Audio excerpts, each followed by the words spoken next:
been in the industry for a while. We've been working on it from a policy perspective, communications perspective, been covering it as journalists. How is the language around climate change and renewables, how has it been evolving? Where is the language headed? We have to be able to talk in language that captures hearts and minds that are in the mainstream media, whether that be larger print media or cable news or whatever that is. That's where, again, the work lives, because that's what we need to be doing. You know, we took on this project, and it was a larger, long term. We've been in it for a couple of years now. But you know, we need to be able to communicate to the public what our plans are. And you can't really do that in language that is centered around commission proceedings and rate cases, and it doesn't do anything to have the broader public actually understand what you're trying to undertake. So I do think there's a real responsibility around those issues to, you know, thinking about that language that we're using, because it's, you know, the trade press does their part, but then you actually have to put it into consumable form. But the opinions that people are forming, which do form along partisan lines, which signals to me that there's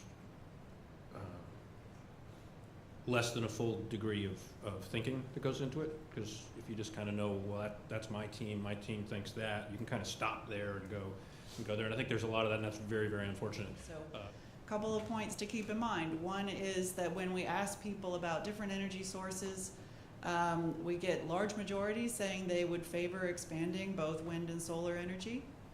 Much smaller segments talking about expanding offshore oil drilling or fracking or coal. But those three fossil fuel energies are very strongly divided along political lines, right? So what's interesting is that you don't get a huge divide by politics on wind and solar in a simple kind of question like that. Of course, anything related to fossil fuels, you do get a much stronger political divide. So we don't want to get mired in this debate about, is the climate real? Is the climate change real? Is it not real? Should we, I mean, the reality is things are happening. The clean energy train is here. You know, however you want to jump on it, if you want to jump on it right away, we don't believe that it should be right away. We believe that we should take a measured approach. But that's how we're structuring our message. It's that we don't even want to get into that discussion about is climate change real or not. We feel like that's ancient history. What we really want to talk about is what is actually going on now, and that's sort of what we want reporters to take note of. Like any disruption, there's going to be losers. I mean, if you were a big investor in VCRs, sorry, you know, it just, yeah, you got disrupted, and so there's going to be losers.